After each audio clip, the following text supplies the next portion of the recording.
Okay, everyone. So I hope you all are doing great and welcome to this session. The topic that we are going to cover today is the context of change model. Again, this topic is quite important. It has been asked number of times. First of all, it is used when implementing an organizational changes. So whenever we are bringing a change in our organization, now what could be the change? If you are changing the structure of the company, if you are changing if you are changing the payroll system, or if you are changing any big thing in a company, that will be a part of the structural change. So this model actually help leaders plan and execute the change meticulously in the correct format, essential for successful transformation initiatives. It ensures that whatever the change we are bringing, it is successful and it is not hampering the profitability of the company.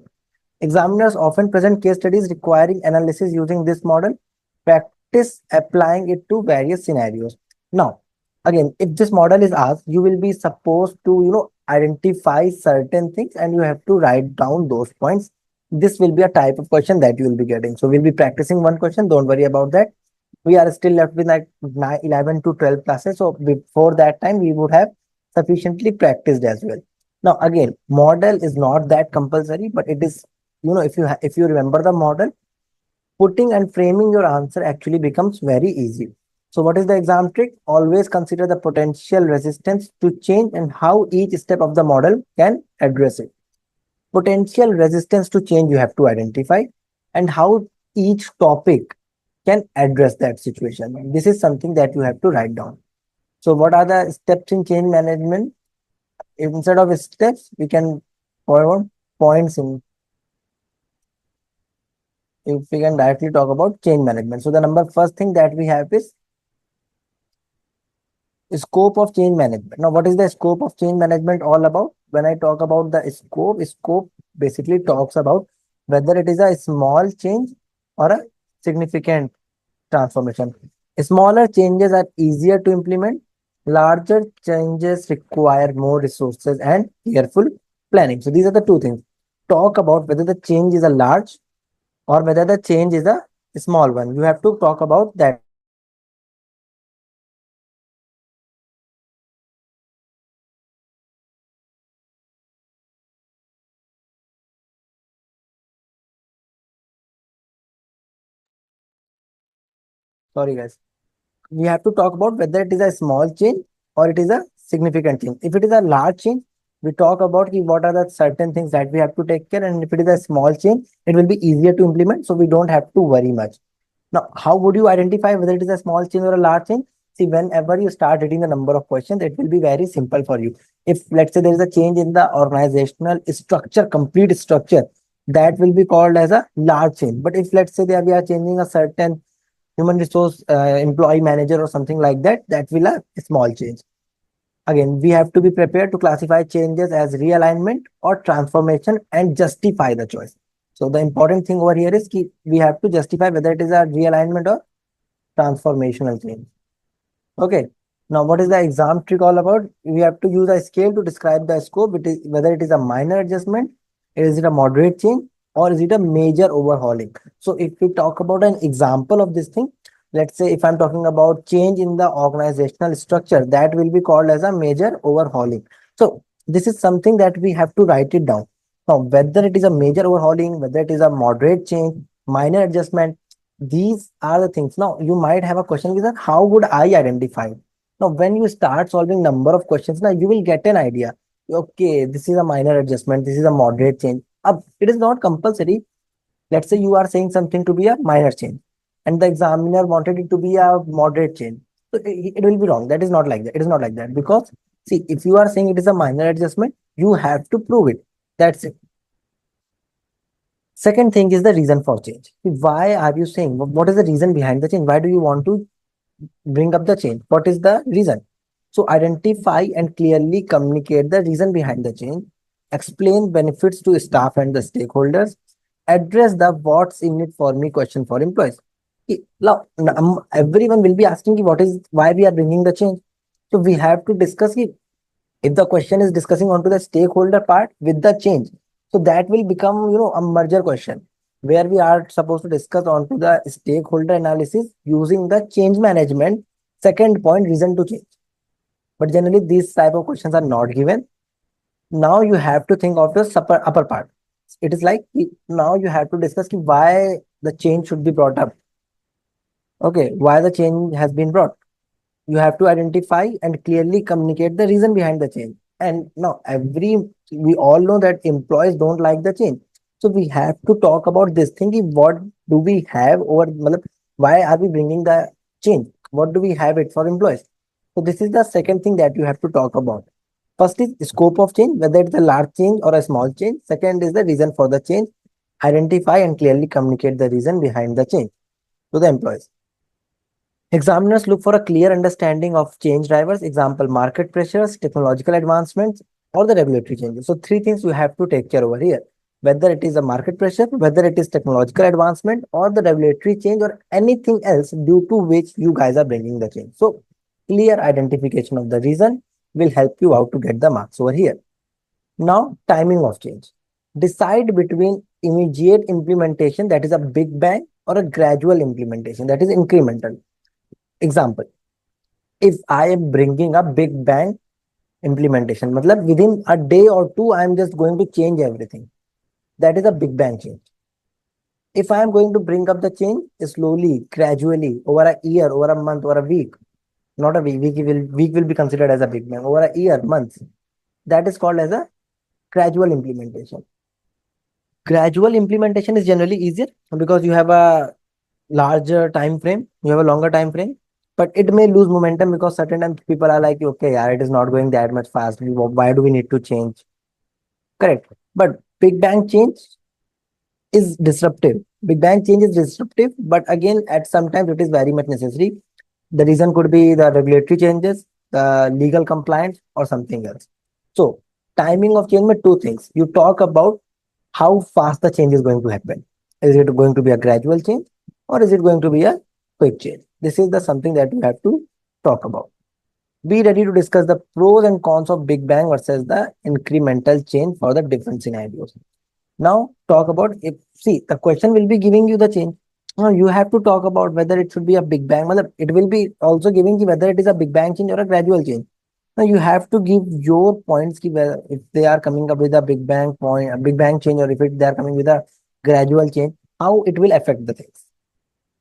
After that, consider the urgency of the change when recommending a timing approach. So whenever you are recommending a timing approach, talk about the urgency of the change. Is it urgent or is it not that urgent? If it is urgent, big bang change is important. If it is not that much urgent, we can talk about the gradual changes as well. So it actually depends on the timing. Capacity and resources. Capacity and resources, basically you talk about whether you have the resources. Resources could be human, financial, technical, or any other intellectual resource. Capacity talks about whether you have managed any resources in the capacity, basically talks about the power, authority to be in this language. So we have over here, we have to talk about human, financial, and technological resources and the capacity to bring up those changes. So in certain times it will be given in the question or in the case only that we have the technological resource, but for the new technology we do not have, we lack expertise. So talk about these things. Keep capacity is not there to bring up the change because they are lagging the certain skills that is actually required for the change. Okay, examiner may ask about resource allocation challenges during change initiatives. Be prepared to discuss how lack of resources can hinder change efforts. So simple, very simple actually. Talk about how if you are lacking certain resources, how it can hinder the change. Talk about these things. Or if you do not have certain resource, how it is going to affect your change management. You have to talk about these things. Okay. After that, everyone, we are going to talk on to the exam trick. Basically, we can use a checklist approach. We can talk about human resource, financial resources, technological resources. These three are the actually major resources. Up now, you can talk about intellectual resource. You can talk about the finances is already considered. You can talk about any n number of resources. We will be talking about the resources in the coming chapters. So don't worry right now. So you can talk about anything. A checklist approach, I won't suggest you everyone. So I'm going to remove this part. Why? What is the reason? Why why I'm asking you not to worry about the checklist approach? Because see, it is not even possible to go through a checklist approach in the exam. So it will be fine if you just write it down. That won't it won't be it is not going to deduct your any marks. Okay, after that we have the capability. Now capability talks about uh,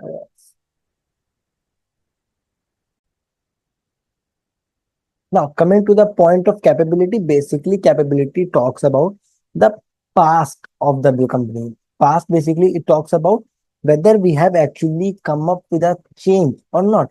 Do we have an experience regarding the same change or not? So this is something that we talk in the capability part.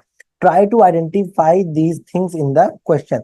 Okay, consider whether the organization has implemented such changes in the past or not. Be ready to discuss how an organization past experiences with the change can influence current change initiatives. So if we have already come up with a similar change, bringing up change will be actually very easy for us. Correct. It is not going to it is not going to prove out to be very difficult. It is going to remain very simple. Now, exam trick, if an organization lacks capability, suggest bringing in external consultants or experts to guide the change process. So this is something that you can add on. If we can come up with certain external consultants, external change makers to bring up the change which is required in the company. So the fifth part is the capability. Six parts talk about the power. Now, power of the change, someone who is coming with the change, who is he's called as the change manager or change sponsor. Now, who is change manager? Change manager is someone who is bringing up the change. The one who is bringing up the change is called the change manager. Now, the change manager should have the enough power, authority to make sure that he is able to bring up the change. So we have to ensure that this person is leading the change and he has a sufficient power to implement it. Examiner may ask about the importance of leadership support in change management. Be prepared to discuss how lack of authority can derail the change effects. Now, if we do not have the power, if the change manager does not have the power, what will happen? He will not be able to bring up the change which is actually required. He will not be able to come up with the change, different things that will help the change because he does not have the power. No one will hear him out. So we have to consider the organizational hierarchy and the position of the change manager or sponsor when analyzing a case study. Let's say I have given you a very simple question. Now XYZ company is coming up with a change. Recently, Mr. Z joined as an associate in the company. Associate matlab executive employee. Now he is supposed to change the structure of the company. Can he do that?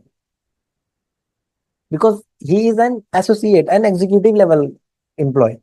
He will never be able to bring up the change which is actually required in the company. So this is something that you can easily talk about in the case. Now, I hope this part is clear to all of you, everyone. So talk about the position of that guy. Now, how you will talk about the power? Power ke liye you guys talk about the hierarchy. You talk about his position in the case. Okay. Readiness talks about whether every stakeholder is ready for the change. And now, from every stakeholder, I am very much specifying to the employees only because change is coming in the organization. So, generally, we will be talking about the employees in this kind of scenario.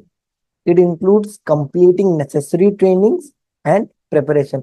If I give you a very simple example, when the railways were bringing up a change, when the railways were coming up with the computerized system, a lot of employees were not ready to accept that thing. Same happened with the banking system of India. So we have to provide them training as well. We have to prepare them for the change. So we have to understand the importance of the change readiness, which is actually very crucial. We have to uh, be prepared to discuss strategies for preparing an organization for the change. So we have to think of lot more things over here. Talk about how and why employees will be ready. If they are not ready, we have to get them ready. We have to provide them the trainings. We have to provide them the consultation. All these things are a part of the readiness. Suggest a readiness assessment as a tool to evaluate an organization's preparedness for change. Okay, so you can talk about a readiness assessment. Basically, whether the employees are ready for the change or they are not, or if they are not ready for the change, we can we can do an assessment on the employees or the other stakeholders as well. So these are the certain things that we have to consider. Now coming to the last part, I guess, that is the resistance. Resistance basically talks about which people are not ready for the change. So we have to acknowledge some kind of resistance. Even after our best efforts, we will be receiving some kind of resistance. So we have to focus on strategies that will help us to manage this resistance and minimize the resistance as well. So examiners often ask about managing resistance to change. Be ready to discuss common reasons for resistance and strategies to overcome it. So there can be a number of things that you can talk about it, but actually whatever the strategies that you are talking about, whatever things you are discussing over here, they will be, they should be correlated to the case only. You cannot come up with something on your own. If it is related to case, it is much better. So examiner often ask about resistance, about managing the resistance routine. So we have to discuss common reasons for the resistance. So what are the 8 things that we have to write down in the change management? Now, first of all, change management is actually used when the company is bringing up a change. Over here, we talk about 8 things. First of all, we talk about scope of change. When I talk about scope of change, over here we talk about whether it is a large change or a small change. Small change is called as a realignment, change in a product line or something like that. Small changes, large change called as a transformational change. Large changes are difficult to manage, more resources are required. Small changes are actually easier to take care of. After that, we have reasons for the change. Now, why do we actually change? What are the reason behind it? Now, if we are changing, what do we have in that for the company's employee? These are the certain things that we have to take care over here. Now, timing of the change. Are we going to bring up the change gradually, slowly, or is it going to be a haphazard change? We are going to bring the change in a quick manner. After that, talk about the capacity and resource, whether we have the human, financial, and technological resource or not. Talk about these things. After that, we talk about capability, which actually talks about our past experiences in bringing up the change. After that, we can talk about the power, which actually refers to the authority and influence of the change manager or sponsor. Talk about his power in bringing up the change. After that, we have the readiness, where we talk about whether the stakeholders are ready to bring up the change, they are happy with the change or not. After that, we talk about resistance. If there are employees which are still not happy with the change, talk about these things. So these are Carter's 8-step change model, which act as a framework for managing resistance throughout the change management. So if you have any questions, feel free to reach out now.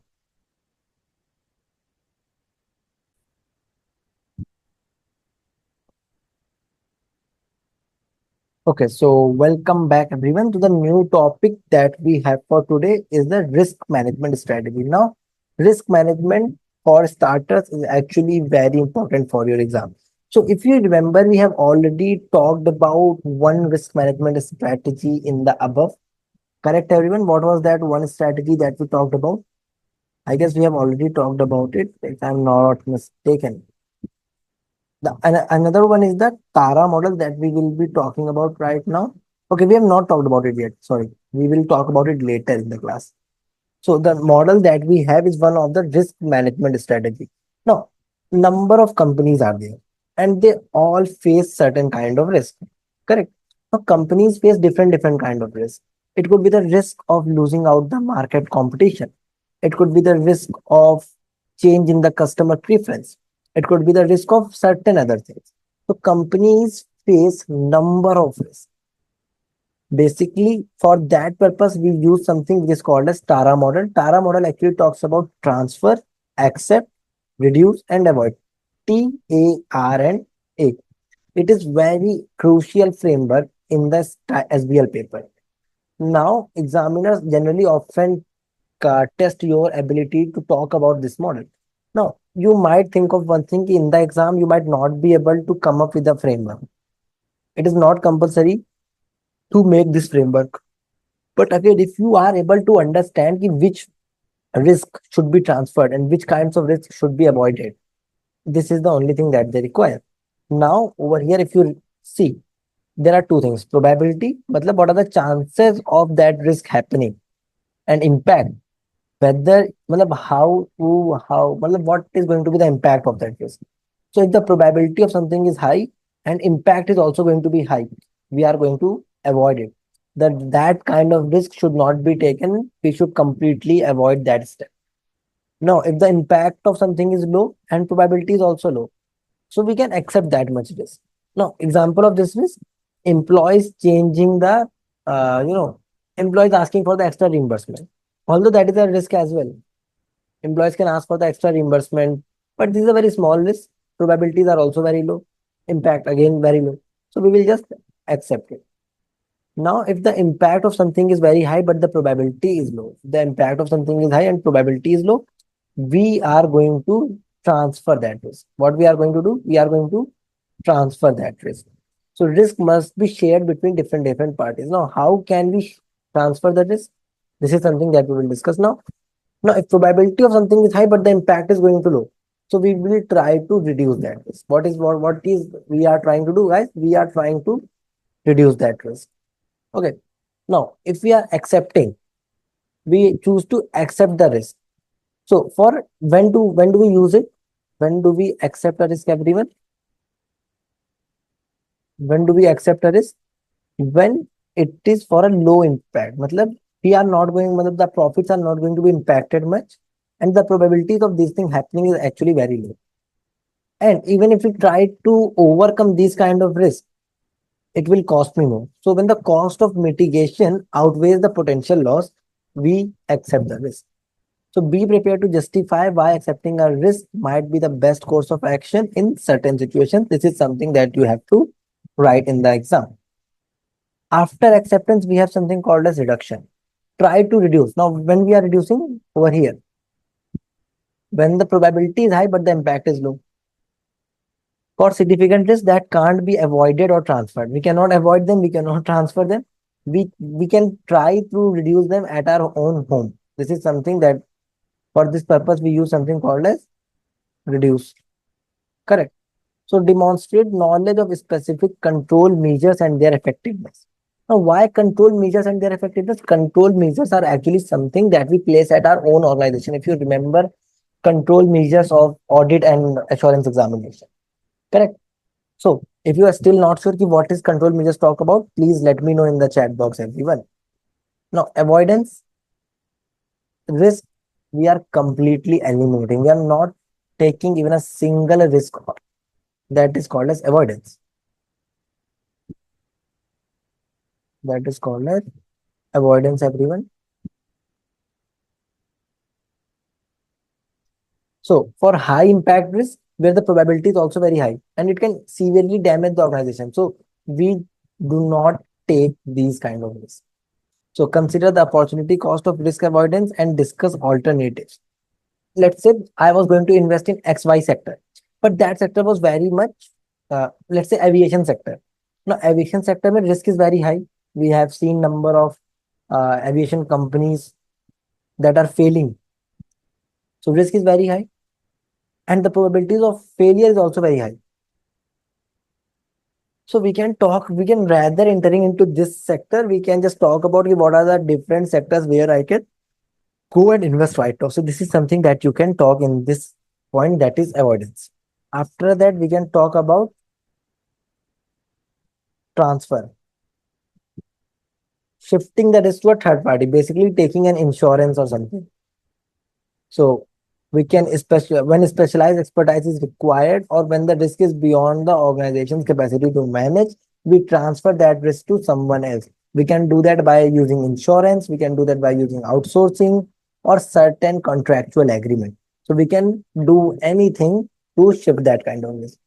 So now you have to show your awareness of different transfer methods. Even you can add on to something which is called as hedging as well. Now, hedging will become a part of the reduction actually. Okay. Hedging will become a part of reduction because hedging is something that you do at your own place. But transfer may you shift it to the third party. That is why. Up different hedging techniques are there, so different tools will be used. Okay. Now In a scenario-based question, always consider multiple strategies and explain why one approach might be more suitable than the other. So this is something that you can do. Read out the case and talk about something. Let's say you feel like in a particular thing, we can transfer it as well, we can reduce it as well. Talk about both the things. Okay. Again, sir, when to do all these things? When you have ample time. Because see, this paper may you get a specific time only. You have only 3 hours, 15 minutes. 15 minutes ko I'm not considering because 15 minutes is basically for your, review part. Now you have to take a look and write down your answer in that manner. Whether if you are not able to write it down, no matter how much you know, if you are not able to complete your paper, it's of no use. So talk about specific things only. Now this is all about the Tara model, everyone. This is the first risk management strategy. I hope this part is clear to all of you. If you have any questions, please ask me right now.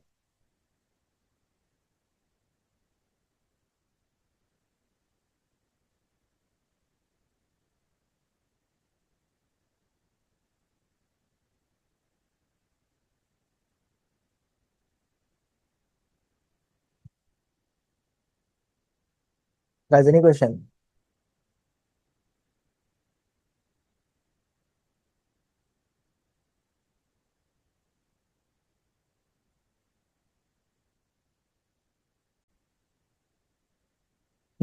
Now moving to the last model that we have in our exam, that is the heat map for the risk assessment. This model actually is again used for the risk assessment. We have two things. We can put it in the impact side and the likelihood side. Now risk management, you will be getting one question. You can use either Tara model that you want, or you can use this impact and the likelihood model that we have. Again, you have y-axis, you can talk about the impact, x-axis, you can talk about the likelihood. It could be low, medium, high, or high. Again, it is not compulsory that you use three words. You can directly talk about two words, three words as well. Low, medium, and high, rather than low, medium, high, and high. Okay, it is absolutely fine if you use only three words. No, no, Hansel, you are not supposed to draw anything in the exam because see, let's say you get a table. No, you can make a table and you can come up with a matrix, that is possible. But drawing this table is actually not possible. That is why number of time you are not supposed or not asked any question from this part. Tara model is generally used in the exam. So risks are plotted as points on the graph. This is actually something that we do in the corporate world. Okay, if point out the risk and the better color it is in. Let's say it is in the red spot, it means it is a pretty high risk that we are taking. So high probability, high impact quadrant, it's a high priority risk. Medium priority में high probability, medium impact, or the medium probability, high impact, some medium priority risk. So basically you point out things. If it is in this phase or in the yellow one or it is in the green one. Three things that you have to talk about. Low priority means low probability, low impact quadrant. This one, low side. This is the one. Generally, it is in the 6 boxes only. It is of 9 boxes. Because of this medium high and medium low thing in the picture, we are getting one more thing. So what I will do in the notes that I will share, I will change out the risk part. I will change the image, everyone.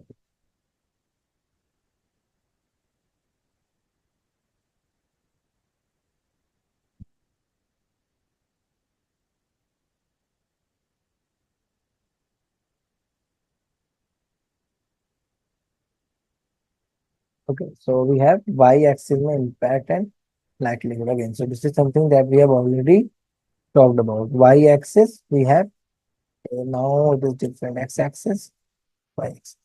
Now y-axis we have the likelihood and probability. X-axis we have the impact. Low, medium, high, low, medium, high. Now it is more in line with the whatever is written. So now you have to actually just find out whether it is in the high probability, high impact, or not. Whether it is in the low probability, high impact, high probability, low impact, this is something that you have to find out and just write down using the same Tara model that we have actually talked about right now. So better to use Tara model, but it is much better if you can use both the strategies. So be prepared to both interpret given heat map and suggest how to construct one based on the scenario information.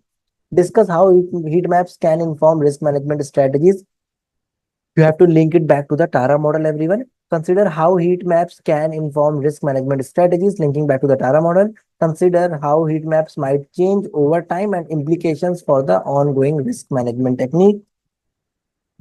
Expect at least one question on the risk management in paper. This is recently being tested as well. So it is better that you can remember the Tara model and this risk heat map. So actually, very things are very simple. Now, if you just notice, again, three things are over here. Over here, we had only two things. Now, if we want, we can talk about three things as well. Okay, so you have to find out whether it is again of high risk, मतलब high impact, high probability, what we have to do.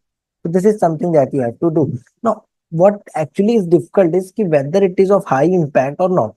Identifying that part, whether it is of high probability or not. Identification of these things are actually different.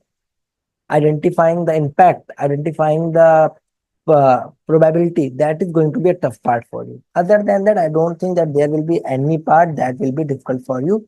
Now we have talked about all the models, everyone. If you have any question, ask questions right now.